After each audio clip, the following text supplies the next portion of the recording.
সমস্ত প্রশংসা পরাক্রমশালী ও সর্বজ্ঞ আল্লাহ তাআলার জন্য, যিনি রাজাদিরাজ, অত্যন্ত পবিত্র ও শান্তিদাতা। দ্বীন ইসলামের প্রতি আমাদেরকে হেদায়েত দানের জন্য আমরা তাঁর প্রশংসা করি।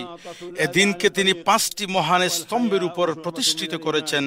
আমি সাক্ষ্য দিচ্ছি যে আল্লাহ ছাড়া কোনো সত্য ইলাহ নেই, তিনি মহামহিম ও চিরসম্মানিত। আমি আরো সাক্ষ্য দিচ্ছি যে মুহাম্মদ সাল্লাল্লাহু আলাইহি ওয়াসাল্লাম আল্লাহর বান্দা ও রাসূল। তার উপর, তার পরিবার পরিজন, সাহাবায়ে কেরাম এবং তার শত খ্যাতিমান অনুসারীদের উপর সর্বোত্তম সালাত ও সালাম বর্ষিত হোক। আম্মা বাদ, হে মুমিনগণ, আল্লাহ রাব্বুল আলামিনকে ভয় করুন, তার আদেশ পালন ও নিষিদ্ধ কাজ বর্জনের মাধ্যমে।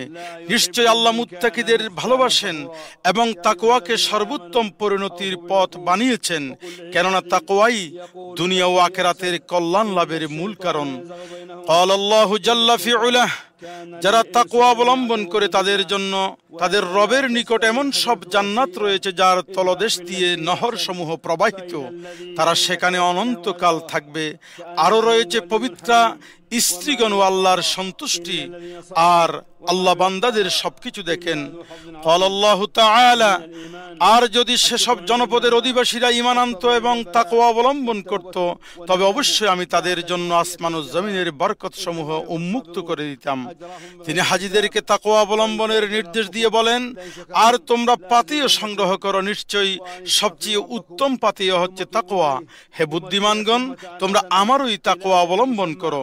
তিনি সকল সৃষ্টিকে তাকওয়ার ভিত্তিতে পারস্পরিক সহযোগিতার নির্দেশ দিয়ে বলেন, সৎ কাজ ও তাকওয়ার ব্যাপারে তোমরা পরস্পরকে সহযোগিতা করো, পাপ ও সীমালঙ্ঘনের কাজে পরস্পরকে সহযোগিতা করো না, আর আল্লাহ তাকওয়ার অবলম্বন করো।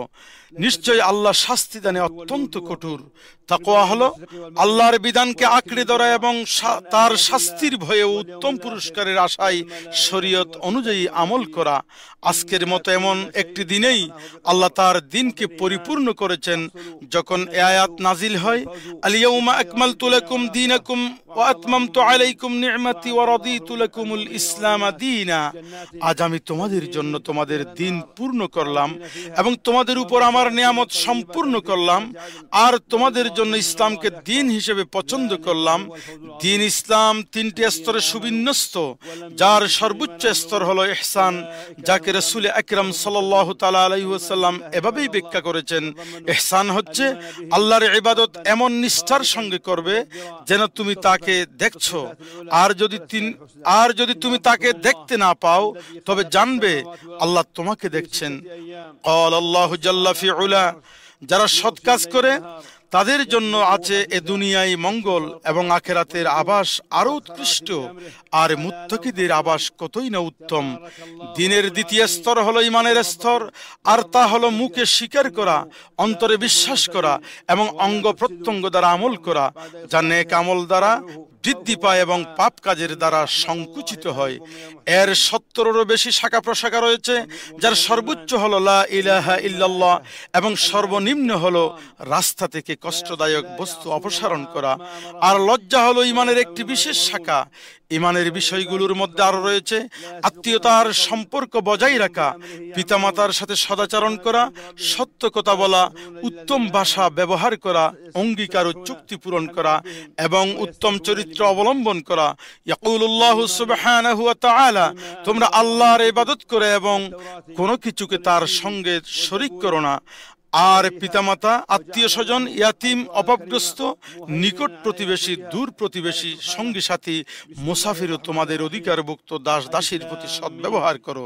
নিশ্চয়ই দাম্ভিক ও অহংকারীকে আল্লাহ রাব্বুল আলামিন পছন্দ করেন না। ওয়া ক্বাল আল্লাহু তাআলা, হে মুমিনগণ, তোমরা অঙ্গীকার সমূহ পূর্ণ করো। ওয়া ক্বাল আল্লাহু তাআলা, আর আমার বান্দাদেরকে বলুন তারা যেন এমন কথা বলে যা উত্তম। নিশ্চয়ই শয়তান তাদের মধ্যে বিভেদ সৃষ্টির উস্কানি দে। শয়তান তো মানুষের প্রকাশ্য শত্রু। ওয়াকাল আল্লাহু সুবহানাহু ওয়া তাআলা, ভালো ও মন্দ সমান হতে পারে না, মন্দ প্রতিহত করো উৎকৃষ্ট দ্বারা। ফলে তোমার সাথে যার শত্রুতা রয়েছে সে হয়ে যাবে অন্তরঙ্গ বন্ধুর মতো। আর এটি শুধু তারাই প্রাপ্ত হবে যারা ধৈর্যশীল, এবং এর অধিকারী কেবল তারাই হবে যারা পরম সৌভাগ্যের অধিকারী। এছাড়া ঈমানের অন্তর্গত বিষয়গুলোর মধ্যে রয়েছে বিপদ আপদে ধৈর্য ধারণ, নিয়ামত লাভের সময় শুকরিয়া আদায় এবং গুনাহ ও অবাধ্যতার পর তওবা ও অনুশোচনা করা।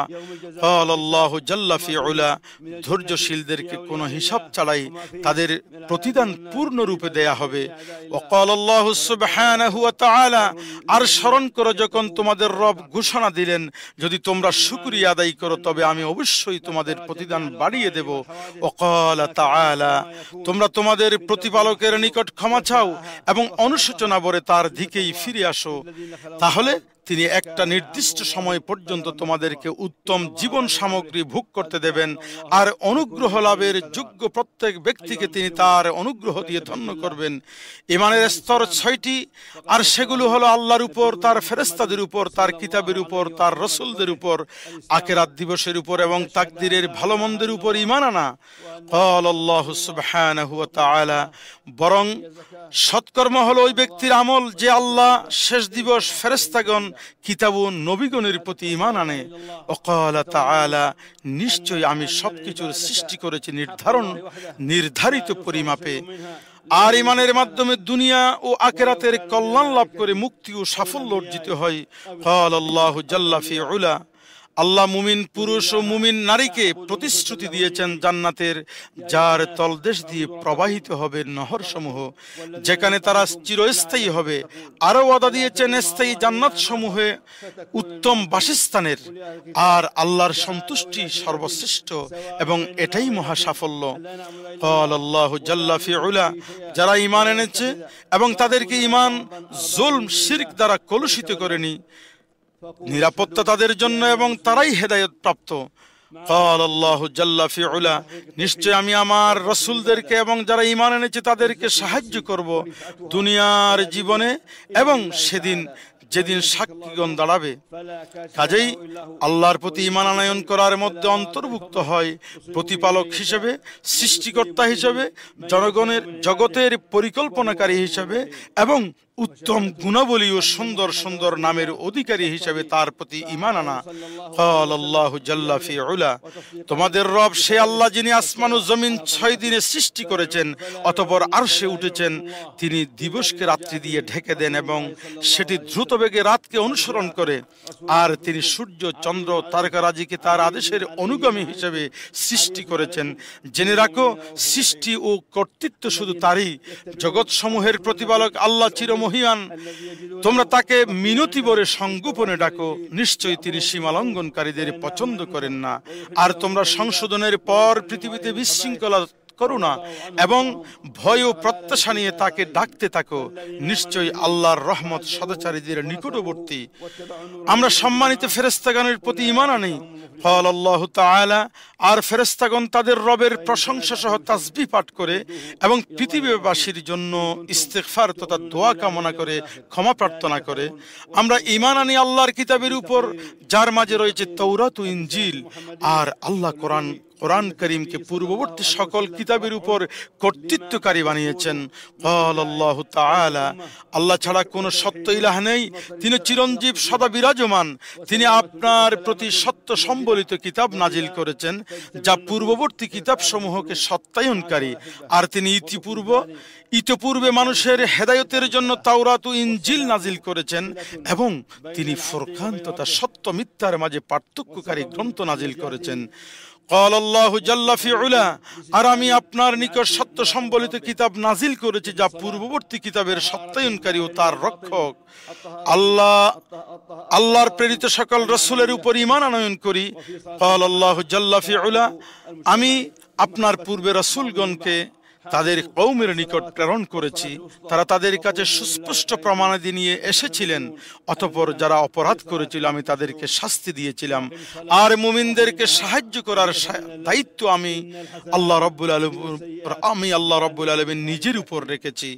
আমরা শেষ দিবস তথা কিয়ামত দিবস প্রতিদান হিসাব নিকাশের দিবসের প্রতি এবং এতে থাকা আল্লাহর বন্ধুদের জন্য জান্নাত লাভ, তার শত্রুদের জন্য জাহান্নাম নির্ধারণের বিষয় বিশ্বাস রাখি। আল্লাহু জাল্লা ফি উলা, যারা তাকওয়া অবলম্বন করে তাদের জন্য পরকালীন ঘরেই উত্তম। তোমরা কি অনুধাবন করবে না? আমরা ঈমান আনি আল্লাহ সকল ঘটনা ও দুর্ঘটনার ফয়সালা করেন, সবকিছু তিনি লৌহে মাহফুজে লিপিবদ্ধ করেন এবং সেগুলোর ইচ্ছে করেন যা সৃষ্টি করেছেন। আল্লাহু জাল্লা ফি উলা, পূর্বে যারা বিগত হয়েছেন তাদের ক্ষেত্রে এটি আল্লাহর অমোঘ নিয়ম, আর আল্লাহর বিষয় তো সুনির্ধারিত। আল্লাহু জাল্লা ফি উলা, নিশ্চয়ই আল্লাহ তার আদেশ বাস্তবায়ন করবেন। অবশ্যই তিনি প্রতিটি জিনিসের জন্য একটি মাত্রা নির্ধারণ করে রেখেছেন।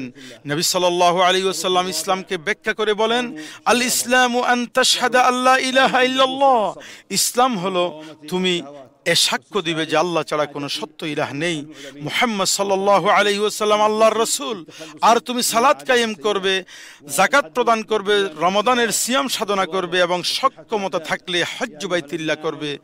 সুতরাং আল্লাহ ছাড়া কোনো সত্য ইলাহ নেই এ বাক্যটি অন্তর্ভুক্ত করে ইবাদত শুধু আল্লাহর জন্য, এর সামান্য অংশও আল্লাহ ব্যতীত অন্য কারো জন্য সম্পাদন করা যাবে না, যদিও তিনি হন কোনো ফেরেশতা, নবী, রাসূল, নেক বান্দা কিংবা ওলি আউলিয়া। আল্লাহু তাআলা, হে মানুষেরা, তোমরা তোমাদের রবের ইবাদত করো, যিনি তোমাদেরকেও তোমাদের পূর্ববর্তীদেরকে সৃষ্টি করেছেন। আশা করা যায় তোমরা তাকওয়াবান হবে। তাআলা, আপনি আল্লাহর সাথে আর কাউকে ডাকবেন না, অন্যথায় আপনি শাস্তি প্রাপ্তদের অন্তর্ভুক্ত হবেন।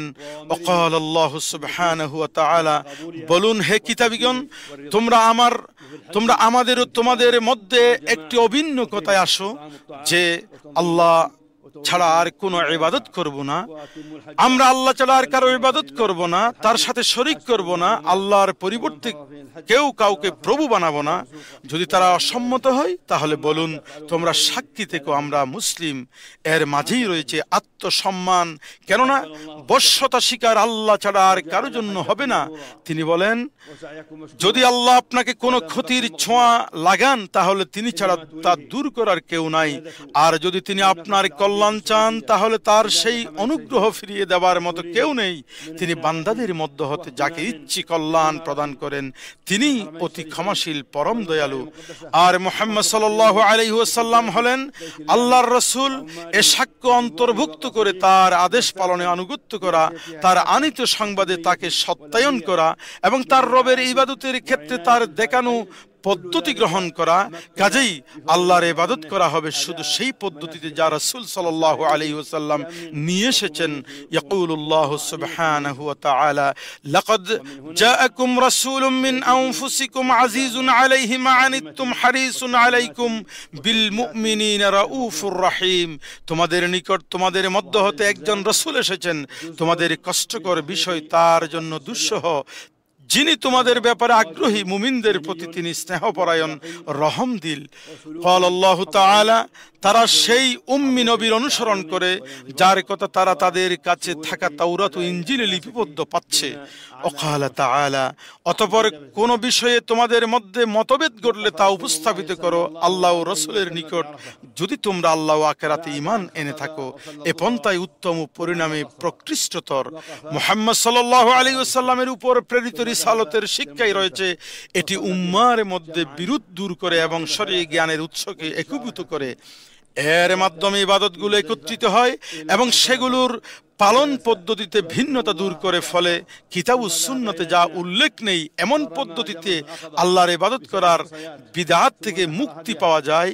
এভাবে সৃষ্টি জগৎ ঐক্যবদ্ধ হয় এবং হৃদয় সমূহ সম্প্রীতিতে ভরে ওঠে। ইসলামের দ্বিতীয় স্তম্ভ হলো সালাত কায়েম করা, যা বান্দা ও তার রবের মধ্যে সম্পর্ক স্থাপন করে, তার মুক্তির কারণ হয়, তার সময়কে সুশৃঙ্খল করে এবং বান্দাকে তার রবের তত্ত্বাবধান অনুভব করার পথ করে দেয়। এভাবে করে সে দায়িত্ব ও তার কর্তব্য পালনে প্রশিক্ষিত হয়। সালাতের মধ্যে রয়েছে বাহ্যিক ও অভ্যন্তরীণ পবিত্রতা এবং আধ্যাত্মিক ও শারীরিক পরিচ্ছন্নতা। আর জামাতের সালাত আদায় সমাজের বন্ধন দৃঢ় করে এবং পরস্পরের মধ্যে ভালোবাসার সৃষ্টি করে। ইয়াকুলুল্লাহু তাআলা, তোমরা সালাতের হিফজ করো, তোমরা সালাতের হেফাজত করো, বিশেষত মধ্যবর্তী সালাতের, আর আল্লাহর সামনে বিনয়ের সাথে দাঁড়াও। ওয়াকালা তাআলা, নিশ্চয়ই নির্ধারিত সময়ে সালাত কায়েম করা মুমিনের জন্য অবশ্য কর্তব্য। ওয়াকালা তাআলা, নিশ্চয়ই সালাত বিরত রাখে অশ্লীল ও মন্দ কাজ থেকে। ওয়াকালা জাল্লা ফি উলা, অবশ্যই সফল কাম হয়েছে মুমিনগণ যারা তাদের সালাতে ভীত অবনত। ওয়াকাল আল্লাহু সুবহানাহু ওয়া তাআলা, হে মুমিনগণ, যখন তোমরা সালাতের জন্য দাঁড়াও তখন তোমরা তোমাদের মুখমণ্ডল হাতগুলো কনুই পর্যন্ত ধুয়ে নাও এবং তোমাদের মাথা মুসেহ করো এবং পায়ের টাকনু পর্যন্ত ধুয়ে নাও। আর যদি তোমরা অপবিত্র থাকো তবে বিশেষভাবে পবিত্রতা অর্জন করো। ক্বাল আল্লাহু জাল্লা ফি উলা, আর আপনি সালাত কায়েম করুন দিনের দু প্রান্ত এবং রাতের প্রথমাংশে। নিশ্চয়ই সৎ কাজ অসৎ কাজকে মিটিয়ে দে। উপদেশ গ্রহণকারীদের জন্য এটি এক মহা উপদেশ। ইসলামের আরো একটি স্তম্ভ হলো যাকাত প্রদান করা। মানুষের অর্জিত সম্পদের একটি নির্দিষ্ট অংশ নির্ধারিত খাতে ব্যয় করা। এতে সমাজের কল্যাণ হয়, অর্থনীতির গতি বৃদ্ধি পায়। এতে রয়েছে মনকে কৃপণতা, লোভ, স্বার্থপরতা থেকে পবিত্র করার শিক্ষা এবং নিজেকে দান দক্ষিণায় প্রশিক্ষিত করা। এছাড়া এটি অভাবীদের প্রয়োজন মেটানো, সামাজিক বন্ধন শক্তিশালী করা এবং সমাজের সদস্যদের মাঝে ভালোবাসা ও সম্প্রীতি গড়ে তোলার মধ্য দিয়ে সামাজিক সংহতি অর্জনের কার্যকরী উপায় হিসেবে কাজ করে। ক্বাল আল্লাহু সুবহানাহু ওয়া তাআলা, আর তোমরা যাকাত দাও এবং তোমরা উত্তম কাজের যা কিছু নিজেদের জন্য পেশ করবে আল্লাহ রাব্বুল আলামিনের কাছে তা পাবে। নিশ্চয়ই তোমরা যা করছো আল্লাহ রাব্বুল আলামিন তার ব্যাপারে সম্যক দ্রষ্টা। ক্বাল আল্লাহু তাআলা, আমার রহমত সবকিছুকে পরিবেষ্টন করে আছে, অতঃপর যারা তাকওয়া অবলম্বন করে যাকাত প্রদান করে এবং আমার আয়াতসমূহে বিশ্বাস করে আমি তাদের জন্য তা লিপিবদ্ধ করে রাখবো। ক্বাল আল্লাহু তাআলা, আমি তাদের সম্পদ থেকে সাদকা গ্রহণ করুন, আপনি তাদের সম্পদ থেকে সাদকা গ্রহণ করুন, এর দ্বারা আপনি তাদেরকে পবিত্র করবেন এবং পরিশোধিত করবেন। আল্লাহ সুবহানাহু ওয়া তাআলা বলেন, সাদকা তো শুধু ফকির, মিসকিন ও সাদকা আদায়ের কাজে নিযুক্ত কর্মচারীদের জন্য, যাদের অন্তর আকৃষ্ট করতে হয়, তাদের জন্য, দাস মুক্তিতে, ঋণে ভারাক্রান্তদের জন্য, আল্লাহর পথে ও মুসাফিরদের জন্য। এটা আল্লাহর পক্ষ থেকে নির্ধারিত। আল্লাহ সর্বজ্ঞ, প্রজ্ঞাময়। চতুর্থ স্তম্ভ হলো রমাদান মাসের সিয়াম সাধনা। এতে রয়েছে ধৈর্য, প্রবৃত্তি প্রতিরোধে আত্মার প্রশিক্ষণ, অভাবগ্রস্তদের চাহিদা অনুভব করা ও আত্মাকে খারাপ অভ্যাস থেকে মুক্ত করার শিক্ষা। এতে পার্থিব লোভ লালসার প্রতি হৃদয়ের উপর প্রাধান্য কমে, বিনয় বৃদ্ধি পায় এবং শরীর সুস্থ থাকে। ক্বাল আল্লাহু জাল্লা ফি উলা, হে ঈমানদারগণ, তোমাদের উপর রোজা ফরজ করা হয়েছে যেমন ফরজ করা হয়েছিল তোমাদের পূর্ববর্তীদের উপর, যাতে তোমরা তাকওয়া অর্জন করতে পারো। এটা সংখ্যায় কয়েকদিন। তবে তোমাদের মধ্যে কেউ অসুস্থ হলে বা সফরে থাকলে অন্য দিনগুলোতে তা পূরণ করবে। ক্বাল আল্লাহু জাল্লা ফি উলা, রমাদান মাস, এতে কোরআন নাজিলের করা হয়েছে মানুষের হেদায়েতের জন্য এবং হেদায়েতের স্পষ্ট নিদর্শন ও সত্যের পার্থক্যকারী রূপে। কাজেই তোমাদের মধ্যে যে এ মাস পাবে সে যেন এ মাসে সিয়াম পালন করে। তবে তোমাদের কেউ অসুস্থ থাকলে বা সফরে থাকলে অন্য দিনগুলোতে সংখ্যা পূরণ করবে। আল্লাহ তোমাদের জন্য সহজ চান, কষ্ট চান না। আর যাতে তোমরা সংখ্যা পূরণ করো এবং তিনি তোমাদেরকে হেদায়েত দিয়েছেন সেজন্য তোমরা আল্লাহর মহিমা ঘোষণা করো এবং যাতে তোমরা কৃতজ্ঞতা প্রকাশ করো।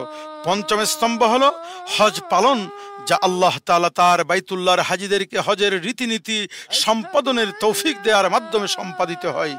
এতে রয়েছে আখিরাতের স্মরণ, আল্লাহ তার আদেশের প্রতি হৃদয়ে মহব্বত সৃষ্টি এবং বিনয়ী ও সন্তুষ্টির সাথে তা মেনে নেয়া।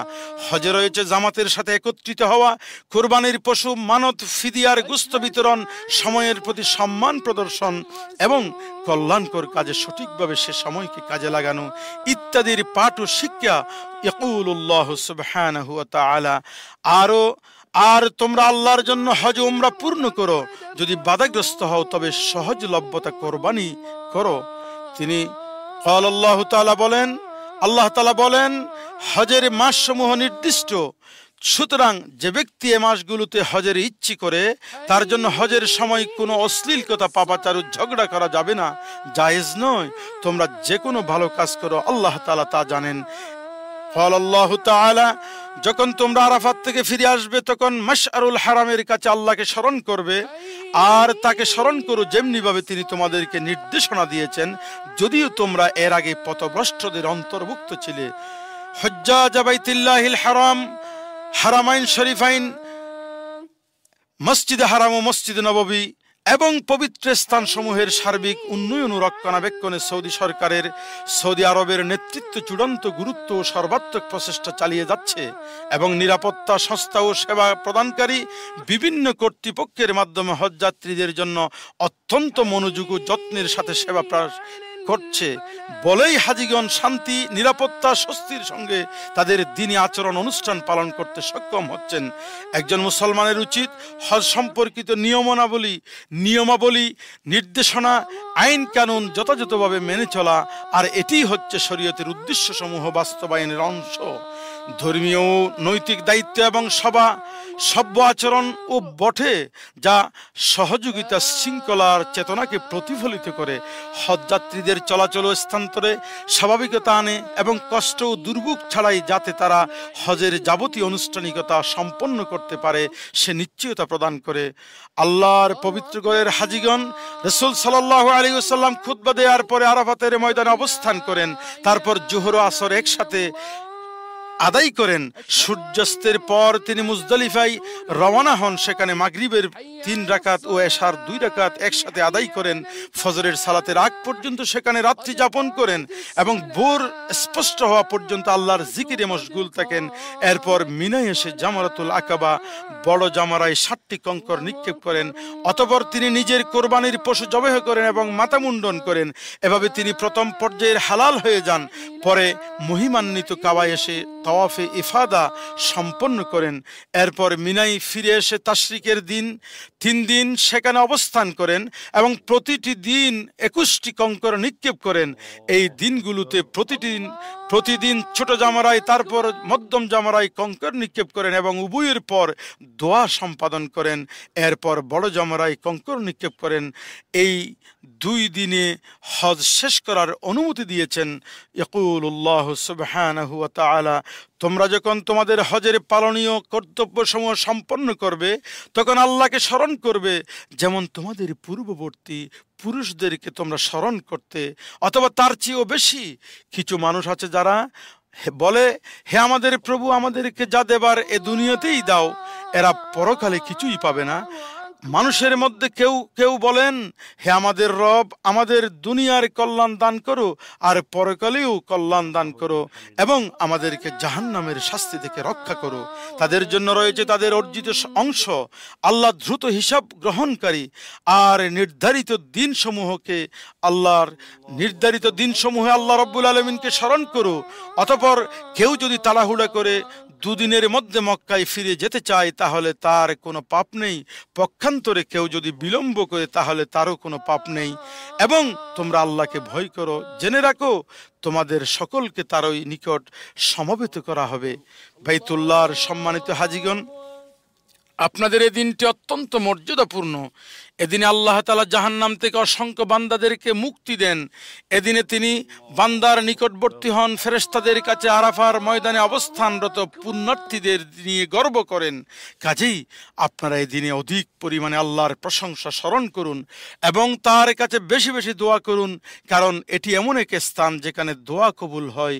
قال الله جل في علا وقال ربكم ادعوني استجب لكم, আর তোমাদের রব বলেছে তোমরা আমাকে ডাক ডাকো, আমি তোমাদের ডাকে সাড়া দেব। হে আল্লাহ, আমাদের গুনাহসমূহ ক্ষমা করুন, আমাদের কাজগুলো সহজ করে দিন, আমাদের সন্তান সন্ততিকে সংশোধন করে দিন, আমাদেরকে জান্নাতে প্রবেশ করান, জাহান্নাম থেকে রক্ষা করুন। হে আল্লাহ, আমাদের হজ ও আনুগত্য কবুল করুন, আমাদের তৌফিক দিন যাতে আপনার শুকর আদায় করতে পারি, আপনাকে স্মরণ করতে পারি, উত্তম রূপে আপনার ইবাদত করতে পারি। হে আল্লাহ, পূর্ব পশ্চিমের সকল মুসলিমদের অবস্থা সংশোধন করুন, তাদের অন্তরসমূহকে ঐক্যবদ্ধ করুন, তাদের সকল কাজের দায়িত্ব গ্রহণ করুন, তাদের মধ্যে পারস্পরিক ভালোবাসা সৃষ্টি করুন। হে আল্লাহ, আমাদের ফিলিস্তিনি ভাইদের সার্বিক বিষয়ের তত্ত্বাবধান করুন, তাদের ক্ষুধার্তকে আহার দান করুন, বস্তুচ্যুতদের, বসত বাড়িহীনদের আশ্রয় দিন, বিতদের নিরাপত্তা দিন, শত্রুদের অনিষ্ট থেকে তাদের রক্ষা করুন। হে আল্লাহ, মুসলিম শাসকদেরকে সকল কল্যাণের পথে পরিচালিত করুন, তাদেরকে হেদায়েত ও তাকওয়ার মাধ্যম বানিয়ে দিন। হে আল্লাহ, দুই পবিত্র মসজিদের খাদিমুল হারামাইন শরীফাইন বাদশাহ সালমান বিন আব্দুল আজিজ ও তার উত্তরাধিকার যুবরাজ মুহাম্মদ বিন সালমানকে তৌফিক দিন। ইসলাম ও মুসলিমদের জন্য তারা যে খেদমতের আঞ্জাম দিয়ে আসছেন, তার জন্য তাদেরকে উত্তম প্রতিদানে ভূষিত করুন। সুবহান রাব্বিকা রব্বিল ইজ্জাতি আম্মা ইয়াসিফুন ওয়া সালামুন আলাল মুরসালিন ওয়ালহামদুলিল্লাহি রব্বিল আলামিন। السلام عليكم ورحمة الله. السلام عليكم ورحمة الله. الله أكبر الله.